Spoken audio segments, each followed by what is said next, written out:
हाय, मैं हूँ सीए गौरव सबरवाल ए team commerce academy Indore से। और इस वीडियो के अंदर हम बात करेंगे कि ये जो बीपीओ की अकाउंटिंग प्रोफाइल्स हैं इंडिया के अंदर, इसका क्या स्टेटस है, कहाँ से शुरुआत हुई और फ्यूचर क्या है, और साथ ही साथ में इन प्रोफाइल्स में काम करने वाले वर्किंग प्रोफेशनल्स का क्या फ्यूचर है, उसको लेकर के भी थोड़ी सी चर्चा करेंगे। मगर इस बार हम शुरुआत करेंगे एक कहानी से, और ये कहानी है वीर की। वीर क्लास 12th क्लियर करते से ही थोड़ा सा कंफ्यूज थे कि उन्हें आगे जाकर क्या करना है। तो अपने किसी दोस्त को उन्होंने फॉलो किया और फॉलो करते हुए सीए के अंदर एडमिशन ले ली। सीए फाउंडेशन के एग्ज़ाम में 2 बार उन्होंने तैयारी करी, बहुत मेहनत करी, क्लियर नहीं कर पाए। मगर ये झटका जो है उनसे काफ़ी समय तक सहन नहीं हुआ। वो अपने आप को सेटल डाउन करते तब तक उनका ग्रेजुएशन ख़त्म होने को आ रहा था, और वहीं उन्होंने सोचा कि क्यों ना मैं कैट के लिए प्रिपेयर करूं। पर जब वो कैट की प्रिपरेशन के लिए पता करने के लिए गए तो उन्हें पता चला कि कैट की प्रिपरेशन के लिए उनका जो है काफ़ी समय वेस्ट हो चुका है, और इतने कम समय में कैट के लिए पढ़ना और उसे क्लियर करना उनके लिए शायद मुश्किल हो सकता है। तो फिर से कंफ्यूज्ड वो जॉब की तलाश में लग गए।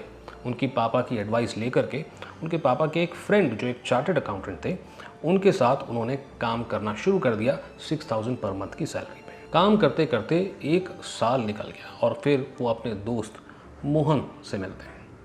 मोहन जो वर्क फ्रॉम होम काम कर रहे थे और 8 लाख पर एनम की सैलरी कमा रहे थे। तो वीर सरप्राइज हो जाते हैं और मोहन से पूछते हैं, भैया ऐसा क्या कर रहे हो तुम?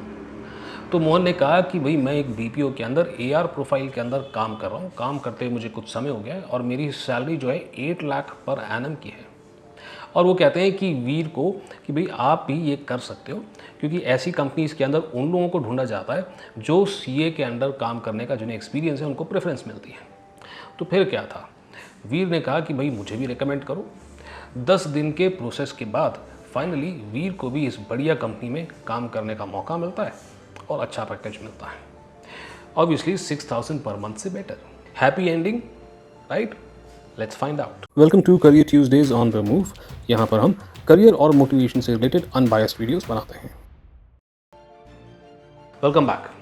देखिए, ऐसा है कि मैंने कई सारे वर्किंग प्रोफेशनल्स की मदद करी है उनका करियर डायरेक्शन फाइंड आउट करने में, उन्हें इस चीज़ के अंदर मदद करने में कि कैसे इतने टाइम तक पढ़ाई छोड़ने के बाद वो दोबारा से अपने करियर की शुरुआत कर सकते हैं। और मदद करिए कई वर्किंग प्रोफेशनल्स को अपने करियर को पूरी तरह से ट्रांसफॉर्म करने के लिए। नाउ, इससे पहले कि हम वीर और मोहन की स्टोरी पर वापस जाएं, एक बार डिस्कस करते हैं कि आउटसोर्सिंग की शुरुआत इंडिया के अंदर हुई कैसी थी। डेवलप्ड देशों के अंदर जो कंपनीज थी उन्होंने सोचा क्यों ना हम हमारे रेपिटेटिव नेचर ऑफ वर्क को आउटसोर्स कर दें, और इंडिया जैसे डेवलपिंग नेशंस को उन्होंने चूज़ किया। रीज़न बहुत सिंपल थे। पहला, इंडिया के अंदर इंग्लिश स्पीकिंग लोग काफ़ी थे। दूसरा, चीप लेबर, कम पैसे में काम करने को तैयार थे। और तीसरा, यहाँ के लोग काफ़ी हार्ड वर्किंग थे। इन कंक्लूजन वो दुगना काम करा सकते थे 1/4 कॉस्ट पे, और बेसिकली कॉस्ट सेविंग उनका मेन ऑब्जेक्टिव था इस आउटसोर्सिंग के लिए।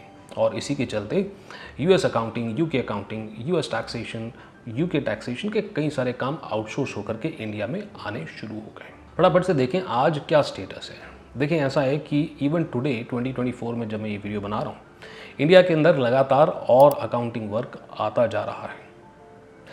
बट आपको नहीं लगता कि शुरुआत में इस काम को जब आउटसोर्स करने के पीछे लॉजिक कॉस्ट को बचाना था, तो अब ये कंपनियां और भी कुछ करेंगी कॉस्ट को बचाने के लिए, और वो कर रही हैं। काफ़ी सारे कामों को उन्होंने अब ऑटोमेट करना शुरू कर दिया है। तो बीपीओ की ये जो अकाउंटिंग प्रोफाइल्स होती हैं, जिसके अंदर mostly accounts receivable, accounts payable profiles हैं, ये 80% तक ऑटोमेट करी जा चुकी हैं, विच बेसिकली मीन्स कि सिर्फ 20% काम के लिए अब उन्हें एम्प्लॉयज़ की ज़रूरत है। और वैसे ही R2R की प्रोफाइल्स भी तकरीबन 70% तक ऑटोमेट हो चुकी हैं, यानी कि उसका भी सिर्फ 30% टास्क के लिए उनको एम्प्लॉयज़ की ज़रूरत है। देखिए, 2020 तक, कोविड के समय तक सब कुछ तो ठीक चल रहा था। कंपनीज सीरियसली ऑटोमेशन का अब सोचना शुरू कर चुके हैं, और 2023 जैसे आया, लोगों ने अपने नौकरियां लूज़ करनी शुरू कर दी। क्योंकि भले ही काम लगातार इंडिया के अंदर आते जा रहा है, मगर इंडिया की पॉपुलेशन भी ज़्यादा है, जॉब्स जो रिक्वायर्ड हैं वो भी ज़्यादा है, जिसकी वजह से अभी भी सक्सेसफुली कंपनीज एक दूसरे से कम्पीट करने के लिए इंडिया में काम को आउटसोर्स करने के लिए अपना पैसा जो है सक्सेसफुली सेव कर रहे हैं। और अभी तो आर्टिफिशियल इंटेलिजेंस आया नहीं है इस फील्ड के अंदर। चलिए जी, तो वापस आते हैं वीर और मोहन की कहानी पे और देखते हैं कि भाई इनका आज की डेट में क्या स्टेटस है। बट बिफोर वी डिस्कस, आप अगर इस चैनल पे नए हैं या फिर कुछ टाइम से इस चैनल को देख रहे हैं, अभी तक सब्सक्राइब नहीं किया, तो प्लीज़ सब्सक्राइब कर लें। इसी तरह की बातें और वीडियोस आप लगातार यहाँ पर देख सकते हैं। चलें जी, तो वीर और मोहन जो है अब काफ़ी रिस्पेक्टेबल सैलरी कमा रहे हैं। एक की सैलरी 12 लाख है तो एक की 14 लाख पर एनम है। बट इन्होंने नोटिस करना शुरू किया कि अब जो नए एम्प्लॉयज़ हैं जो प्रोफेशनल कोर्सेज करके इन्हीं प्रोफाइल्स को ज्वाइन कर रहे हैं, उन्हें सैलरी डायरेक्टली 12 या 14 लाख पर एनम की मिल रही है और हायर चांसेस ऑफ प्रमोशन भी उनके हैं। इसी चीज़ से चिंतित होकर के वीर और मोहन अपने मैनेजर से बात करते हैं और दोनों को ही एक फीडबैक मिलता है कि भाई अगर आपको यहाँ पर आगे बढ़ना है तो आपको कोई ना कोई प्रोफेशनल कोर्स तो करना ही पड़ेगा। और ये दोनों के लिए एक शौक जैसा होता है। और वीर और मोहन जब आपस में डिस्कस करते हैं तो रियलाइज़ करते हैं कि भैया 4 साल से ऊपर हो गया पढ़ाई को छोड़े में। सीए जैसे बड़ा कोर्स अब करने का हम सोच नहीं सकते। बहुत कंफ्यूज्ड हैं और समझ में भी आ गया कि हमको कौन सा कोर्स करना है, तो भी इतने समय से किताब नहीं उठाई है। क्या आप उठा पाएंगे? और उठा लिया तो क्या सक्सेसफुली इन कोर्सेज़ को क्लियर कर पाएंगे? बहुत सारा डाउट है उनके मन में। अगर आपकी कहानी कहीं ना कहीं इससे मैच करती है या आप ऐसा कुछ सुन चुके हैं तो कमेंट में लिख दें रिलेटेबल। चलो जी, तो फटाफट से बात करते हैं कि भाई फ्यूचर में यानी कि आगे चल करके क्या हो सकता है। देखिए, ऐसा है कि आर्टिफिशियल इंटेलिजेंस का कोई इमीडिएट थ्रेट नहीं है, to make it very clear, क्योंकि आर्टिफिशियल इंटेलिजेंस अभी मैच्योर नहीं हुआ है। कंपनीज एआई को ट्रस्ट भी नहीं करते हैं एंड देयरफॉर ऑटोमेशन का थ्रेट है, एआई का नहीं है। देखिए, अगर आप AR, AP या R2R की प्रोफाइल में काम करते हैं, ये आपको ख़राब बताने के लिए वीडियो नहीं है, ये आपको अलर्ट करने के लिए है। देखिए, ऐसा है कि 3 या 4 साल अब और बचे हैं, जिसके अंदर जो बचा हुआ पोर्शन है उसका भी काफ़ी हद तक ऑटोमेशन हो जाएगा। हो सकता है 10-1% का ऑटोमेशन ना हो। अच्छा, काम अभी भी आउटसोर्स होता रहेगा। देखिए, आने वाले 3 से 4 सालों के अंदर सिर्फ रेपिटेटिव नेचर का काम आउटसोर्स नहीं होगा, इवन हाई वैल्यू और क्वालिटी वर्क आउटसोर्स होना शुरू हो जाएगा। मगर ये बात तो तय है कि 3 से 4 सालों के अंदर AR, AP, R2R ऐसी प्रोफाइल्स जो हैं ये ऑब्सोलीट हो जाएंगी। और इस हाई वैल्यू वर्क को करने के लिए क्वालिफिकेशन भी आपकी हाई वैल्यू होनी चाहिए। हो सकता है सॉफ्टवेयर्स जैसे कि क्विक बुक्स भी ऑब्सोलीट हो जाएं। देखें, कुछ करना है आज, ये तो आपको पता है, बट क्या करना है और कैसे करना है, इस बात की आपको क्लैरिटी नहीं है। अब देखिए, मैं कोशिश तो करता हूँ टाइम टू टाइम वीडियोस लाने की, ताकि आप लोगों को पता चले कि आपको एग्जैक्टली क्या करना चाहिए या क्या सोल्यूशन है। बट मैंने एक वेबिनार क्यूरेट किया है और वो आप लोगों के लिए क्यूरेट किया है, जिसके अंदर आपको कई सारे सवालों के जवाब मिले।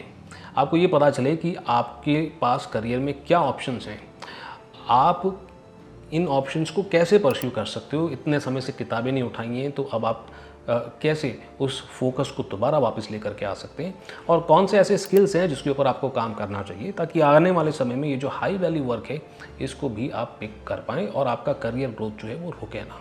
अगर आप चाहते हैं इस तरह का वेबिनार मैं आप लोगों के लिए लेकर के आऊँ, और ये यूट्यूब से हट करके होगा, इस तरह का वेबिनार मैं आपके लिए लेकर आऊँ, तो आप कमेंट सेक्शन में लिख दें webinar on study with work. क्योंकि काम एक बार हम शुरू कर देते हैं, 4 साल 5 साल पढ़ाई छोड़े भी हो जाते हैं, तो फिर एक क्लियर स्ट्रैटेजी होना बहुत ज़रूरी है कि कैसे हम दोबारा से अपना काम जो है उसको शुरू कर सकें, पढ़ाई जो है शुरू कर सकें। और काफ़ी सारा सेल्फ डाउट भी होता है, उसके लिए क्लैरिटी ज़रूरी है। क्लैरिटी मिल गई तो आप दोबारा से अपने करियर को ग्रो करना शुरू कर सकते हैं। मैं बहुत ही जल्द इस वेबिनार की अनाउंसमेंट करूंगा, बस मुझे काफ़ी सारे कमेंट्स जो हैं मिल जाने चाहिए। अगर मिल जाते हैं तो मैं इस वेबिनार की अनाउंसमेंट करूंगा। आप इस वेबिनार की अनाउंसमेंट को मिस ना करें, उसके लिए सब्सक्राइब नहीं किया तो सब्सक्राइब आपका रहना है ज़रूरी। मैं यानी कि CA गौरव सब्रवाल आपको मिलता हूँ, दैट्स राइट, अगली वीडियो।